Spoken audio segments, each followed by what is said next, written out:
नमस्कार. सिद्धी रेसिपीजमध्ये तुमचं सर्वांचं स्वागत आहे. मी तुम्हाला आता वडापावची रेसिपी दाखवणार आहे. सो यासाठी काय काय लागतं आपल्याला? मी तर कढीपत्ता घेतले, कोथिंबीर घेतले आणि हे वाटून घेतले. ह्यात मिरची, कोथिंबीर आणि आलं, लसूण. ओके.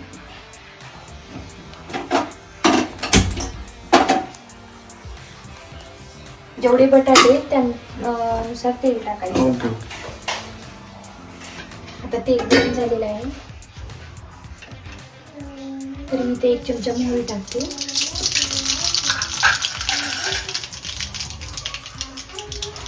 एक चमचा जिरे. हे सगळं व्यवस्थित तळलं आहे.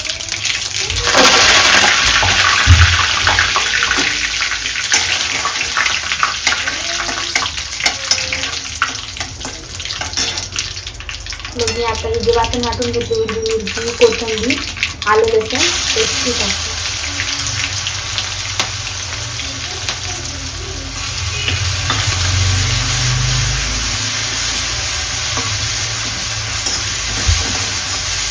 आपल्याला जेवढं तिखट लागतं वडा तेवढी मिरची घ्यायची.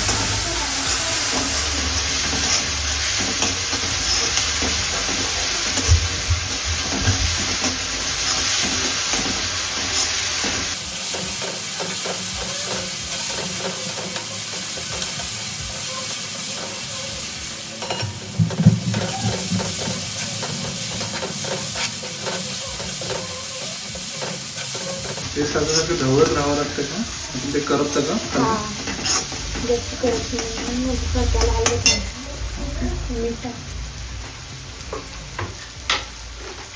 मीठ बेसिनमध्ये असते त्याच्यामुळे ह्यात जास्त टाकायचं नाही.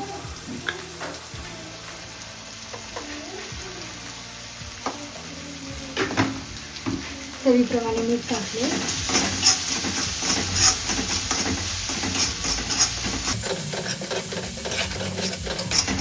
आता आपण हलवून टाकू.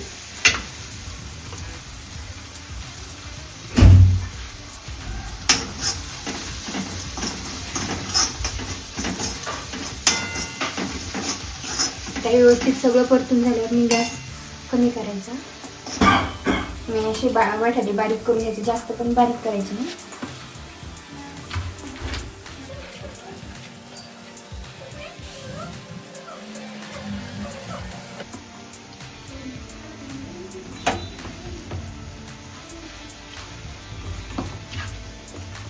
गॅस बंद करून आणि बटाटे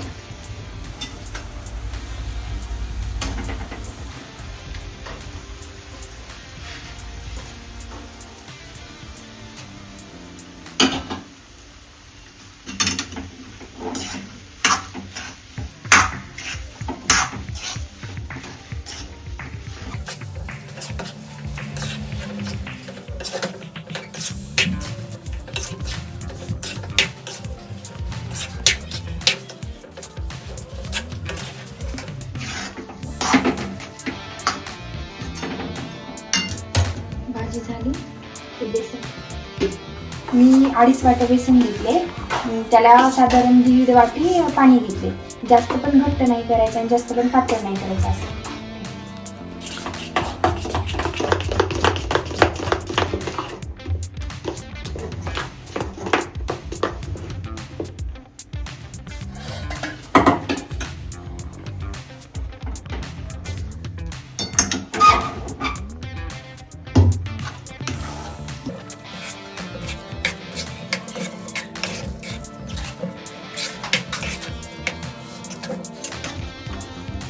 कोथिंबीर टाकून थोडे बनवतो.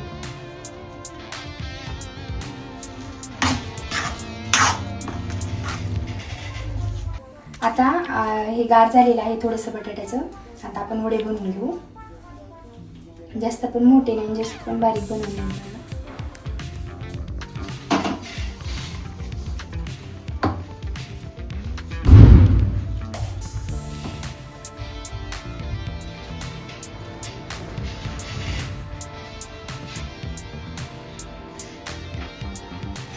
थोडंसं तेल लावते, त्याला चिटकत नाही.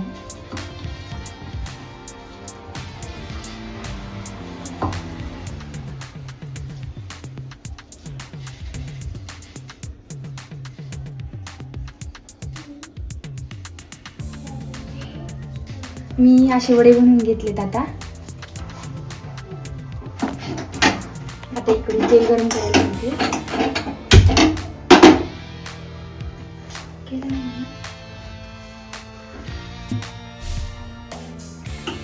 आधी ना तेल गरम झाले का ते थोडंसं टाकून बघायचं झाले ते गरम.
एक साइड व्यवस्थित तळल्यानंतर मग पलटी करायची.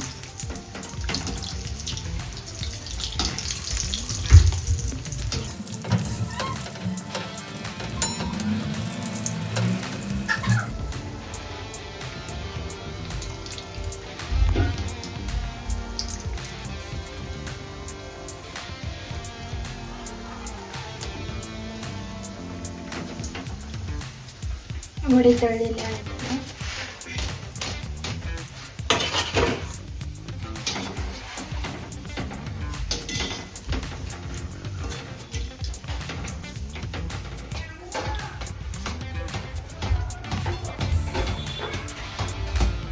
अशा पद्धतीने सगळे वडे तळून घ्यायचे.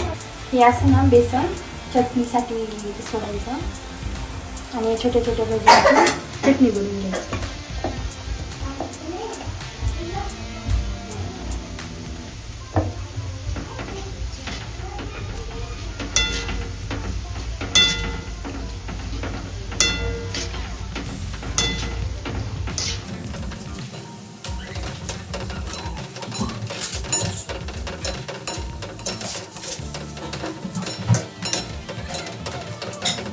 लालसर कलर येईपर्यंत तळून घ्यायचं.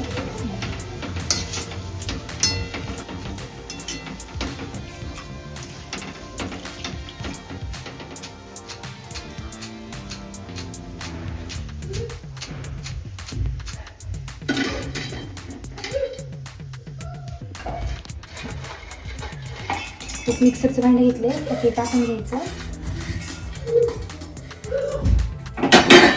परत मी एवढा लसूण घेतलेला याला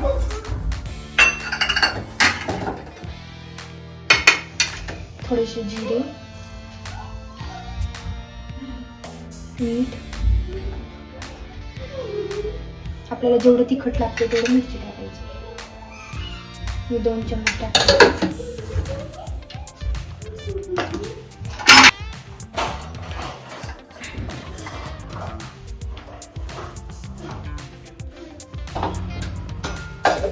मिरची तळून घ्यायची.